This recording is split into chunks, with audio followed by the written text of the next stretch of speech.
하나님 말씀 에베소서 4장 25절로 32절입니다. 에베소서 4장 25절로 32절입니다. 복독합니다. 그런즉 거짓을 버리고 각각 그 이웃과 더불어 참된 것을 말하라. 이는 우리가 서로 지체가 됨이라. 분을 내어도 죄를 짓지 말며 해가 지도록 분을 품지 말고 마귀에게 틈을 주지 말라. 도둑질하는 자는 다시 도둑질하지 말고 돌이켜 가난한 자에게 구제할 수 있도록 자기 손으로 수고하여 선한 일을 하라. 무릇 더러운 말은 너희 입 밖에도 내지 말고 오직 덕을 세우는 데 소용되는 대로 선한 말을 하여 듣는 자들에게 은혜를 끼치게 하라. 하나님의 성령을 근심하게 하지 말라. 그 안에서 너희가 구원의 날까지 인치심을 받았느니라. 너희는 모든 악독과 노함과 분냉과 떠드는 것과 비방하는 것을 모든 악의와 함께 버리고 서로 친절하게 하며 불쌍히 여기며 서로 용서하기를 하나님이 그리스도 안에서 너희를 용서하신 것 같이 하라. 아멘. 자, 에베소서를 우리가 함께 보고 있는 이 시간이 벌써 29번째 시간입니다. 거의 30번에 이르렀고요. 에베소서가 보는 것처럼 6장까지 읽고 그리고 말씀의 단락마다 끊어서 그를 한 시간에 다 마칠 수 있는 것도 아니기 때문에 29번째를 맞으면서 6장까지 다 보려면은 우리가 생각한 것보다 더 많은 시간과 또한 어떤 노력과 연구가 필요할 것 같습니다. 그리고 그만큼 에베소서가 우리에게 주시는 메시지가 참 깊고도 많은 것을 우리가 함께 또 깨닫고 은혜 받는 시간 되기 원합니다. 자, 우리가 4장부터 에베소서의 후반부라고 보았고, 후반부에서 바울은 이제 하나님의 거룩한 구원의 계획과 사역, 예수 그리스도 안에서 시작된 그 구원의 계획에 교회와 성도가 동참하고 그 구원의 계획이 성취 이루어지도록 성도들이 함께 하나님께 헌신해야 된다. 그것을 가르치기 시작했습니다. 그러면서 그러기 위해서는 성도들이 성장하고 성숙돼야 된다. 변화돼야 된다. 지난 시간 앞달라게 표현을 한다면 새 사람을 입어야 된다. 옛사람을 버리고 새 사람을 입어야 된다. 앞달락에서 바울은 에베소 교회 성도들이 대부분 이방인들이었잖아요. 그러니까 예수를 믿기 전에 그들이 이교도로서, 그리고 이교 문화 안에서 살아온 자로서, 우상 숭배하는 자로서 그들이 체득되었고 습관되었던 모든 어떤 잘못된 삶의 모습, 스타일, 전통들을 벗어버리고 예수 그리스도 안에서 새로운 삶으로, 그러니까 그리스도가 없는 삶에서 그리스도 있는 삶으로 변화되어야 된다라고 말했습니다. 그것은 반복하거니와 그렇게 변화되어야 예수 그리스도의 복음에 합당하며 그 복음을 다른 이에게 나누어 줄 수 있기 때문인 것이죠. 자, 오늘은 이런 의미에서 바울이 좀 더 실제적으로 말합니다. 그렇다면 예수를 믿는 성도들이 실생활에서는 어떤 모습으로 바뀌어야 하나님께서 쓰시기 합당한 하나님의 구원의 사역에 동참할 수 있고 열매를 맺을 수 있는지 그것을 실제적인 면들을 열거하면서 말해줍니다. 자, 그래서 예를 들면 거짓을 버리고 참된 말을 하고 분을 내어도 죄를 짓지 말고 도둑질하지 말고 더러운 말을 입 밖에도 내지 말고 이런 말들을 쭉 합니다. 우리가 성경을 읽다 보면 이런 어떤 윤리적인, 어떻게 보면 도덕적인, 우리가 사회의 어떤 옳은 것과 그른 것, 선과 악의 어떤 기준으로 볼 때에 윤리적인 기준을 많이 생각하지 않습니까? 그 윤리적인 기준은 보통 착한 것, 선한 것, 진실인 것을 말하고 남에게 좀 포용적이고 그런 것들을 말하지 않습니까? 그런데 성경에도 그런 윤리적인 도덕적인 목록들이 꽤 있습니다. 성령의 9가지 열매라든가 오늘 말씀에 나오는 것도 그렇고 서신서에 특히 보면 여러 가지 어떤 성도들에게 우리가 보기에 윤리적으로 올바른 삶을 살아라 라는 권면들이 많습니다. 그렇다면 우리가 여기서 그리스도인이 된다는 것은 윤리적이고 도덕적인 어떤 목록들을 잘 지키는 것인가 오해할 수 있습니다. 그렇지 않다는 겁니다. 반복하거니와 그리스도인이 된다는 것은, 곧 예수를 믿는다는 것은 어떤 사회적인 기준 안에서 윤리적인 요소들을 잘 지키는 것이 아니다라는 것입니다. 곧 오늘 말씀을 따지면 바울이 말하는 거짓, 무슨 화내는 것, 도둑질하는 것, 분내는 것, 싸우는 것, 이런 것을 하지 않는 것이 그리스도인이 아니다. 반대로 착하고 용서도 잘해주고 선하고 이런 것을 만들어가는 것도 그리스도인의 본질이 아니다. 성경이 말하는 여러 가지 우리가 보기에 윤리적인 목록들은 하나님을 믿는 자라면, 하나님의 택함 받아 그리스도를 믿어서 구원받은 자라면 하나님의 백성답게 하나님께서 보내신 예수 그리스도를 닮아야 된다는 것입니다. 그 예수님을 닮는다는 것이 우리가 사는 사회의 기준을 볼 때 윤리적이고 도덕적인 목록으로 보여질 수 있는 것입니다. 윤리적인 어떤 것들을 지키는 것이 그리스도인의 전부가 아니라 예수를 온전히 믿음으로 실현되어지고 실천되어지는 모습이 사회적 기준을 볼 때 윤리적인 모습이 된다는 것입니다. 자, 그래서 그렇게 그리스도를 닮아가는 모습들로 드러나야 세상의 빛과 소금 되어서 복음을 나누어 줄 수 있고 하나님의 사랑을 나누어 줄 수 있고 보여줄 수 있지 않겠습니까? 이런 의미에서 오늘 말씀도 보아야 됩니다. 예수 믿는 것은 거짓말 안 하고 진실만 말하는 것이야. 그렇게 단순한 것이 아니란 것이죠. 자, 이런 배경에서 오늘 본문의 말씀도 한 2시간으로 나누어서 보고자 합니다. 먼저 배경적인 것을 좀 봤지만 오늘 본문의 좀 더 구체적인 배경, 왜 바울이 이런 윤리적이고 도덕적인 목록들을 쭉 말하는지 그것을 좀 살펴본다면 4장 처음으로 돌아가 봐야 됩니다. 자, 4장 1절부터 6절까지의 내용에 그 이유가 있는데 1절 중하반절에 보면 이렇게 말합니다. 너희가 부르심을 받은 일에 합당하게 행하여. 그러니까 바울이 에베소 교회 성도들에게 너희가 하나님의 부르심을 받았다. 그러면 부르심을 받은 일에 합당하게 행해야 된다. 그래야 너희가 너희 친구, 가족, 이웃 여전히 아직 이교 문화에 살면서 우상 숭배하는 너희 이웃들, 친척들, 가족들에게 예수를 전할 수 있지 않겠느냐. 그러면 부르심에 합당한 것이 뭐냐라는 것입니다. 그것을 바울은 3절로 6절까지 하나를 좀 말하는데 그게 뭐냐면 하나됨입니다. 3절에 보면 평안에 매는 줄로 성령이 하나 되게 하신 것을 힘써 지키라. 하나 되게 하는 것을 힘써 지키라. 4절에 보면 몸도 하나고 성령도 하나다. 그러니 너희도 한 소망 안에서 부르심을 받았다. 5절 보면 주도 한 분이다. 믿음도 하나다. 세례도 하나다. 6절 보면 하나님도 한 분이시다. 그리고 그분은 만유를 통일하시고 만유 가운데 계시다. 그러니까 지금 바울이 계속 강조하는 것이 뭐냐면 하나됨입니다. 하나됨. 그것은 앞부분에서 계속 나왔습니다.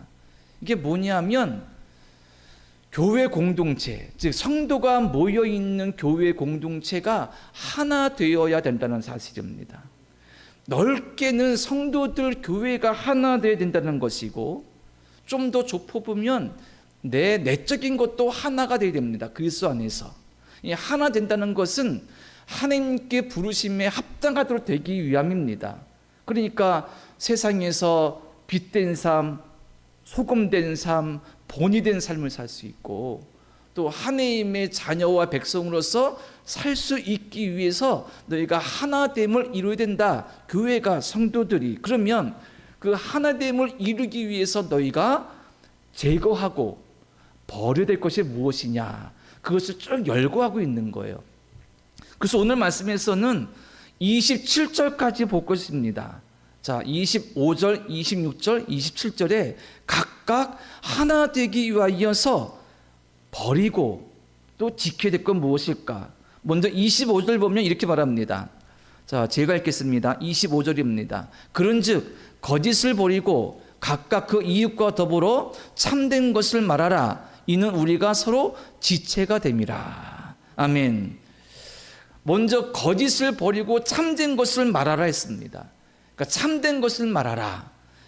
이 말씀의 배경에는 25절 끝에 보면 스가랴 8장 16절이 적혀 있습니다. 이 말씀 뭐냐면 바울이 스가랴 8장 16절 말씀을 인용하고 있다는 말인 것입니다. 이 스가랴 8장 16절에서는 하나님께서 이스라엘 백성에게 너희가 진리를 말하라 그럽니다. 무슨 말이냐면 포로 중에 고통 중에 있는 이스라엘 백성을 하나님께서 회복시키겠다고 약속하시는데 그러하기 위해서 너희는 사람들에게 이웃들에게 세상에서 진리를 말해야 된다. 그래야 너희가 하나님께 합당하고 하나님께서 너희를 살리실 것이다. 이런 말씀이거든요. 바울이 그것을 인용하고 있는 겁니다. 곧 진리를 말하는 것이 하나님께 합당하다. 거짓이 아닌 진리를 말해야 하나님께서 그 영혼을 세우시고 그 나라를 세우신다 이 말인 것입니다. 자, 이 말씀을 인용해서 바울이 하고 싶은 건 무엇입니까? 이방인으로서 예수를 믿어서 이제 그리스도인 된 사람들이 이전에 이교도의 삶 속에 가득했던 거짓, 무상 숭배, 온갖 타락, 죄악, 하나님을 대적하는 것을 버리고 서로 진리를 말하면서 하나님께 나아가면서 하나가 되어야 된다. 왜? 25절 끝에 말하듯이 우리는 서로 지체이기 때문에, 하나인 지체이기 때문에, 다른 말로 하면 지체를, 하나된 지체를 지킬 수 있는 것이 진리의 말이라는 것입니다. 좀 진리라 그러니까 너무 광범위하고 너무 좀 막연한 감이 있습니다. 이것을 좀 진실로 바꾸면 좀 더 나을 것 같습니다. 그러니까 참된 것을 말하라 그랬죠. 그러니까 사실, 거짓말하지 말고 진실을 말하라 이런 말입니다. 사람은, 저도 그렇고 우리 모두가 아담의 타락 이후로 마음속에 거짓이 있습니다. 악이 있죠. 그러니까 사람은 거짓말을 안 하고 살 수가 없어요. 사소한 것이든 큰 것이든. 가장 순수한 어린아이도 입을 말하기 시작하면 거짓을 말합니다. 그래서 부모들이 아이들을 양육할 때 가장 중요하게 가르치는 것 중에 하나가 뭡니까? 거짓말하지 말라고. 옛날 부모님들, 지금도 마찬가지죠. 자녀들에게 내가 다른 건 다 용서해줘도 너 거짓말하면 내가 용서 안 할 거야. 회초될 거야. 이건 뭡니까? 가장 순수한 때, 어린아이 때도 사람은 거짓말을 한다는 거예요. 그러니까 거짓말을 하지 말라는 것은 무리한 요구인 겁니다. 왜냐하면 사람은 타락 이후 거짓말을 할 수밖에 없어요. 왜? 타락 본성에 거짓이 있기 때문에. 그런데 예수님을 믿는 이 믿음의 신앙과 성령으로 새로워진 새 사람을 입은 사람은 거짓의 본성이 있지만 그것을 최대한 억제할 수 있다는 사실입니다. 성령의 도우심으로 이 거짓의 본성을 맞서 싸울 수 있는 힘이 있다는 거예요. 그래서 거짓인 난무하는 세상 속에서, 그리고 내가 거짓을 너무 쉽게 말하고 드러낼 수 있는 상황 속에서 그것을 진리, 진실로 말하고자 내 속마음과 내 속사람이 다툴 수 있다는 겁니다. 그리고 이 거짓이 난무하는 세상과 그런 공동체는 세상도, 교회도, 이웃도, 지체도, 내 자신도 무너지게 돼 있죠. 자, 그러니 바울이 말하는 바 우리에게 거짓이 없을 수 없으나 그 거짓을 진실로 이기도록 노력해라. 그래야 하나님께 부르심에 합당한 자로서 세워질 수 있다. 특히 우리는 지체가 아니냐. 지체가 하나 되어야 되는데 우리 지체 안에 거짓이 있으면 하나가 되지 못한다. 이 말입니다. 예를 들면 우리 몸에 병이 있습니다. 심각한 병이 있습니다. 몸에서는 이상 징후가 나타납니다.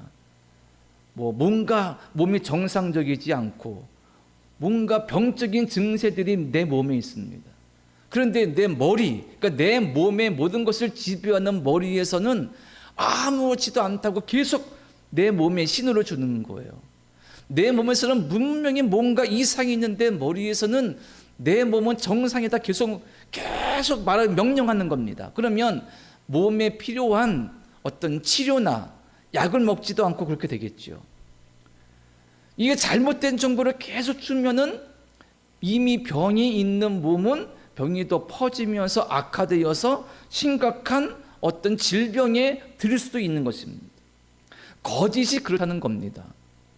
예수 그리스도 안에서 한 지체가 된 교회 성도 공동체가 서로 거짓을 말하고 음해하고 미워하고 증오하면서 잘못되고 악한 말로 상대방을 말하고 거짓말로 속이면서 서로 그럴듯하게 포장만 하고 있다면 겉모습은 멀쩡할지 모르나 그 공동체는 지체로서 하나가 될 수 없다, 이 말인 것입니다.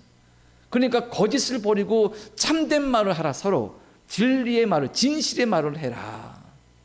진실의 말을 서로 해서 약한 것을 보듬어주고, 그리고 아픈 것을 싸매어주고, 잘못된 것들을 용서해주고, 그러해야 그 지체에 다툼이 없고 분열이 없으니 하나 되어서 하나님의 뜻을 감당할 수 있다. 거짓은 결국 분열하게 하고 다투게 하는 가장 중요한 요소가 된다는 것입니다. 우리의 내적인 것도 마찬가지죠. 우리의 마음속에 진심, 진리가 살아있어야 거짓된, 즉 죄와 악이 있는 내 속을 평화로 하나로 유지할 수 있는 것입니다. 우리가 이것을 기억해야 될 줄로 믿습니다. 또 한 가지 바울이 말하는 바, 하나 되기 위하여서, 부르심에 합당하기 위하여서 우리가 버리고 조심해야 될 것, 26절입니다. 제가 읽습니다. 자, 분을 내어도 죄를 짓지 말며 해가 지도록 분을 품지 말고. 자, 분 뭘까요? 분노, 화, 이런 겁니다. 자, 분을 내어도 죄를 짓지 말고. 주의할 것은 뭐냐면 지금 바울이 화를 내어서는 안 된다. 화를 내는 것, 분노하는 것 그 자체가 죄이니까 분노해서는 안 된다라고 말하지 않습니다. 분을 내어도 죄를 짓지 말아야 된다는 것이죠. 여기에는 사람의 어떤 분노나 화가 사람이 어떻게 보면 자연적인 감정입니다. 이것을 모두 억제할 수 없어요. 그리고 분노나 화의 종류를 구별해야 된다는 것입니다. 분별할 수 있어야 되는 것이죠. 우리가 가지고 있는 분노감, 화가 폭발할 때 거기에는 크게 두 가지의 분노가 있을 것입니다. 하나는 이기적이고 절대되지 않는 탐욕적인 욕망적인 분노, 그러니까 내 마음속에 있는 내 이기적인 죄의 본성을 누르지 못해서 폭발하는 분노 있잖아요. 이것은 스스로를 죄로 더 고통스러워 몰아넣는 분노이고, 이웃을 고통 중에 상처 주는 분노이고, 다투게 하고 싸우고 서로 죽이게 하는 분노입니다. 이기적인 분노예요. 절제되지 않는, 훈련되지 않는 분노입니다. 다른 사람과 그냥 잘 있다가 어느 순간 내 감정 무디기서 폭발해버리는, 그래서 하나님 영광 가리고 내 스스로 절제가 안 돼서 온갖 악한 말에 막 쏟아지고 악한 행동이 쏟아지면서 하나님 영광 가리게 되는 겁니다. 이와 반대의 분노도 있어요. 앞서 말한 절대되지 않는 이기적인 분노는 우리에게 아무 쓸데가 없는 분노이지만 우리에게 필요한 분노도 있습니다. 이것은 의의 분노라고 할까? 불의를 보고 분노하는 것, 죄를 보고 분노하는 것, 거짓을 보고 침묵하지 않는 것, 이러한 것이 올바른 분노, 우리에게 필요한 분노라는 사실입니다. 예수님께서도 분노하신 적이 있어요. 예를 들면 마가복음 3장에 보면 예수님께서 안식일에 손마른 병자를 만나시고 그 영혼을 고치시는데, 주변의 바리새인들이나 유대인들이 안식일 날 병을 고치면 안식일 율법을 범하는 것이기 때문에 예수께서 어떻게 하나 이렇게 지켜보고 있는 겁니다. 꼬투리를 잡으려고요. 그 모습을 보고 예수님께서 노하셨습니다. 안식일에 병자를 고치는 것은 죄다 라고 그 정죄감을 가지고 예수님을 비난하려는 그들에게 분노하시면서 이렇게 말씀하시죠. 안식일에 성을 행하는 것과 악을 행하는 것 중에 어떤 것이 더 낫냐? 안식일에 생명을 구하는 것과 죽이는 것 중에 어느 것이 옳으냐? 안식일 율법을 지킨다는 그 명목 아래 지금 간절한 도움이 필요한 생명을 살리는 일, 영혼을 살리는 일을 하지 못하게 한다면 오히려 율법의 신앙과 정신을 거스르는 것이죠. 예수님이 화가 나셔서 그들을 책망하시고 손마른 자를 고쳐주셨습니다. 예수님의 이 분노, 의로운 분노, 세상을 밝히는 분노, 하나님 뜻을 전하는 분노입니다.